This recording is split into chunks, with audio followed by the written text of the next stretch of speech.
Hello, everyone. Dr. Case has asked me to record the lecture about the distinction between analysis and synthesis. And so that's what I'm going to do here. If I look to my right occasionally, it's because I'm having to use two screens to record and I'm double checking that everything's working correctly. So without further ado, analysis and synthesis. This is about part to whole reasoning. And by the end of this lecture, I hope it'll be clear what that means.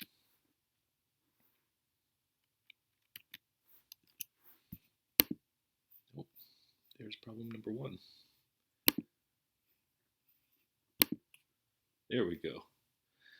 So what's the difference? Um, Analysis looks at the individual components of a thing.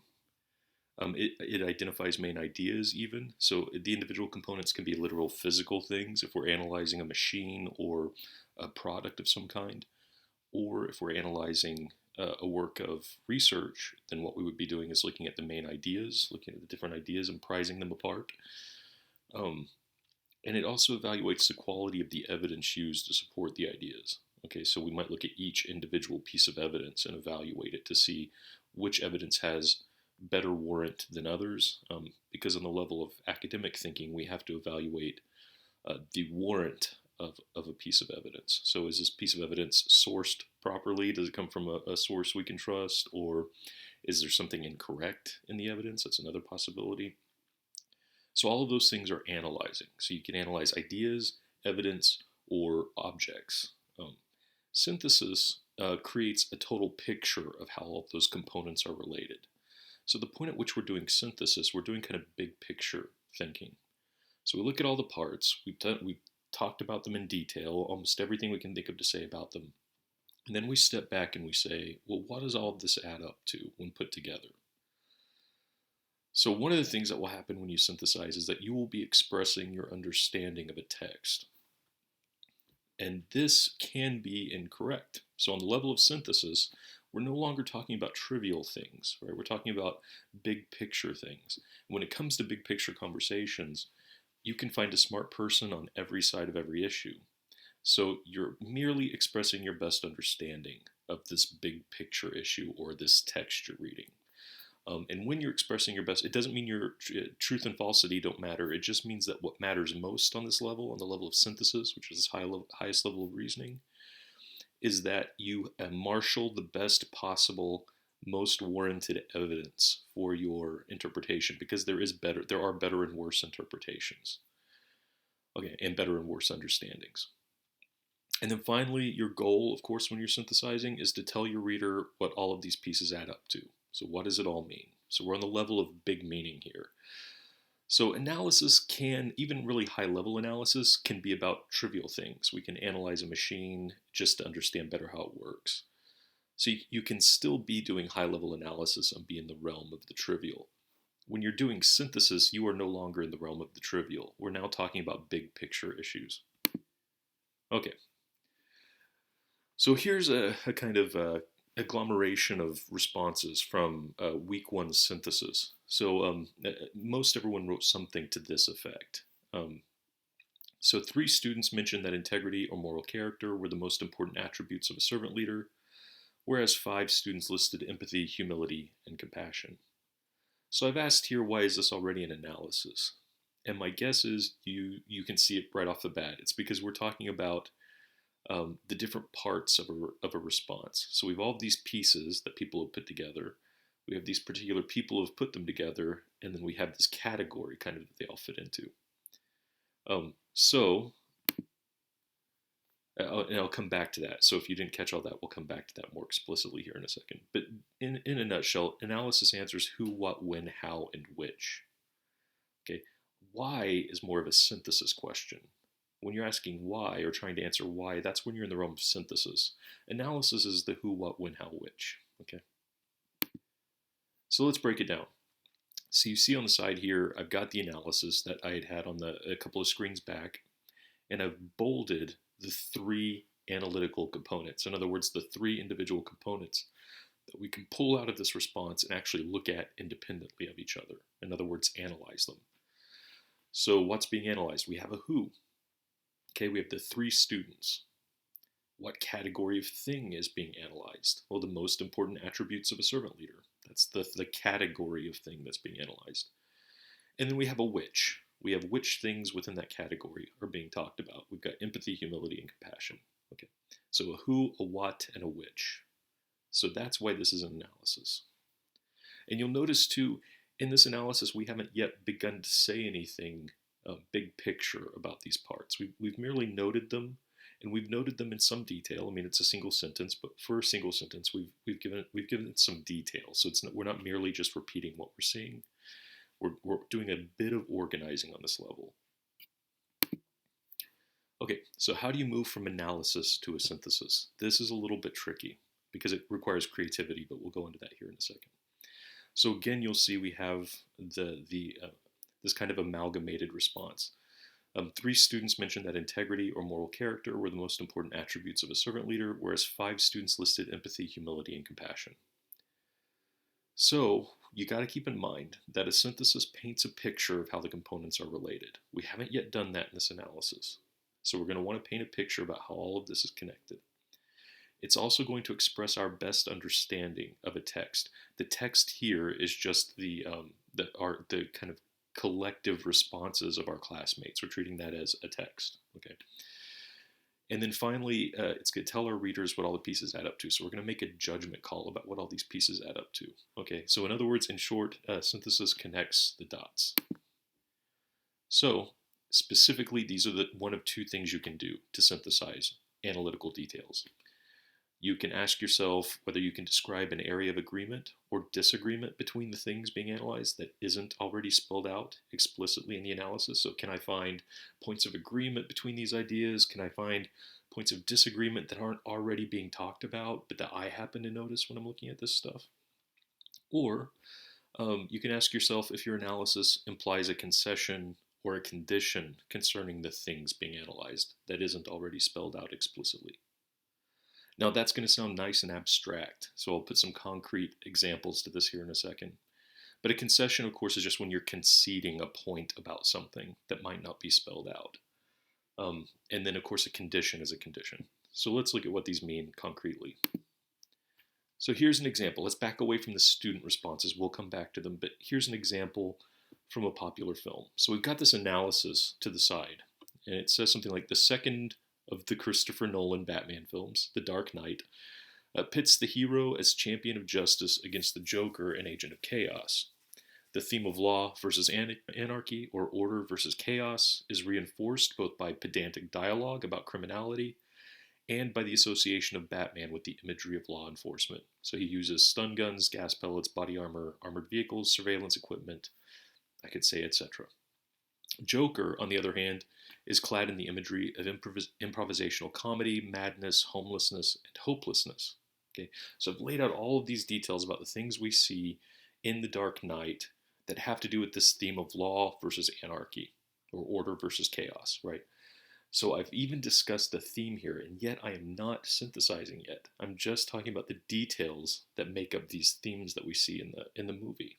But I haven't yet stepped back from all of it and asked a bigger picture question.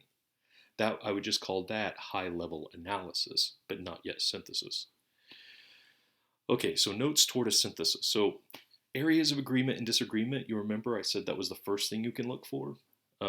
So areas of agreement and disagreement are not only spelled out in the analysis, but they're so explicit to the film that there aren't any connections to make that haven't already been made by the filmmakers, right?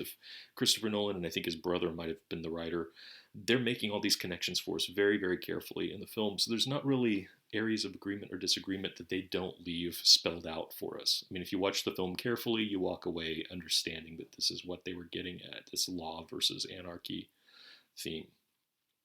So we can set that aside. We're not going to find areas of agreement or disagreement that aren't already clearly spelled out. But there is a sort of concession to make about these details, something we can concede about them, okay?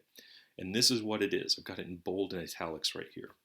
The Joker is an agent of chaos, but that also makes him an agent of death. Okay, this means that Batman's fight is a fight against, in some sense, the inevitable. It's the fight against death. Well, if you step back, you can immediately ask yourself some really important questions about that. Why would you fight the inevitable? right? What's the moral vision that motivates that fight or that makes sense of it? And I don't mean for us, I mean for Batman. Within the context of the story, what's the moral vision that motivates his fight? As far as I know, it's never been made explicit that Batman believes in a god or in greater meaning. I'm not a giant comic book reader, so maybe somebody's approached that, some writer has approached that at some point, but it's not spelled out in the film, certainly. So, what is the moral vision that makes sense of that fight? And what is Batman really fighting for, besides a quiet existence for the middle and upper classes? Right? I mean, is that really what all it boils down to? He just wants people to have a nice, quiet life and then, shuffle off this mortal coil. So those are the questions that would be pursued as a form of synthesizing the material. So now we're in the big picture stuff. And this is the realm where we have to start marshaling our evidence and trying to find the best warranted evidence to back up our whatever claim we're going to make about the film. Okay, so back to our our classroom examples. So from analysis to synthesis, you see the analysis, again, we've gone over this several times already on one side of the screen. My notes toward a synthesis say this. When we step back from these particular things listed, the who, the what, and the which, we can see that they're all of a type. That is, they're features of moral character, right? So that's what we can do when we step back. That's just like the first layer, very simple synthesis. We step back and go, I see an area of agreement between these things. And so that they're all features of moral character, okay? And it hasn't been explicitly pointed out in the analysis, and so it's a good starting point for a synthesis. So I might take a swipe at a synthesis and say something like this. This is point number 2. Though they used a variety of terms to express the idea, most of the cohort agreed that a leader's moral character is more important than experience, strategic thinking, or organizing skills. I just threw out something seemingly random there at the end, and so let's explain what I did there. Okay, so again, we have the synthesis I just read to you on one side, and here's my notes. Here's what I did. So not only did I step back to discover an area of agreement between the analyzed items, but I also made sure to mention what wasn't being said by the cohort. And that's super important when you're doing synthesis. You're always looking for the unsaid, for those invisible parts of a problem that you can make visible. Right? So always ask yourself what's not being said here. So here's what's not being said, namely that moral character mattered more than other leadership qualities that a reasonable person might have expected to see as alternative possibilities. So note that none of this was explicitly stated in the cohort's responses or in the analysis. I got to it by finding the area of agreement and then stepping back and asking, what else might I have expected to see here? So if all of that wasn't clear enough, I always like to throw in a visual aid. So here's a visual analogy. We'll do an analogy to Legos for analysis and synthesis. So classic Legos analyzed. You see the image of the classic Legos there in their box. I could tell you as I'm analyzing it, I could tell you all the information I could find on it. There's a whole lot more than this, but this is just an example. I could tell you it was begun in 1932 by Danish carpenters. I think their last names were Christensen, and they were father and son. They used just simple blocks or bricks, varied in size very little initially. And then the sculptures that you could create from these bricks were somewhat limited in form. So, and then I could go on and on. My gosh, Wikipedia could have given me 100 bullet points. But, you get the idea. We can analyze by digging deep into what we're looking at here. We've got these things in front of us, and here's what all I can say about them. Now, let's do a comparison by analyzing the Lego theme sets that occurred a couple decades later. So Lego theme sets, these are the more popular ones these days. So I could say of these theme sets that they have a greater variety in parts than classic Legos. You see all the different shapes and sizes and forms and everything else. I could also say they're more deterministic patterns than the classic, right? You can probably make more varied things with classic Legos than you can with theme sets, since the theme set pieces are designed to play very specific functions in the sculpture. And it arguably takes less imagination than the Lego classic, right? Because the things are kind of designed for you. So at the point right now, I'm just doing a comparative analysis. I have not yet, even though I'm looking at two different things, I haven't yet started asking any big picture ideas. So I'm still just on the level of analysis. Arguably takes less imagination is tiptoeing toward synthesis, but is not there yet because that's not really spelled out. We're still just in the realm of analysis. So let's see what we would do to move this into the realm of synthesis. Okay, so the point here is that comparison in and of itself is not synthesis unless the comparison brings a bigger picture into view and elicits questions about it. Okay, so here's my example of how I would synthesize this comparison of classic Legos and theme set Legos. So Lego thematic sets arose in the 1950s in America, just as our country was forming a distinct cultural identity in the wake of World War II and the advent of the Korean War. We sought to understand who we were and what we were becoming, and therefore we witnessed the popularity of Old West Lego theme sets, astronaut sets in the 1960s, suburban home sets, and the like.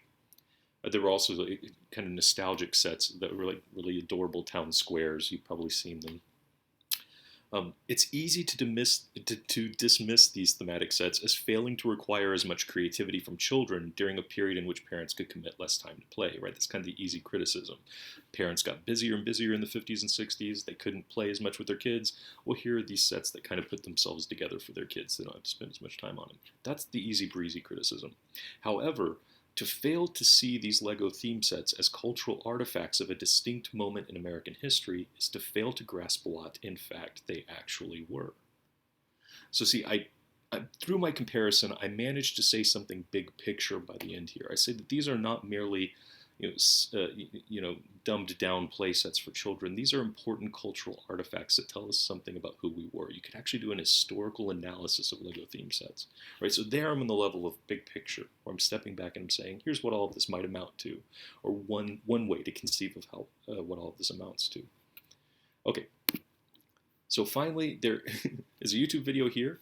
I'm just going to point out, I'm not going to play it for you here in the lecture, but this video is here. It's great because you'll see here that the woman who put the video together uses what looks to me like pretty solid APA formatting,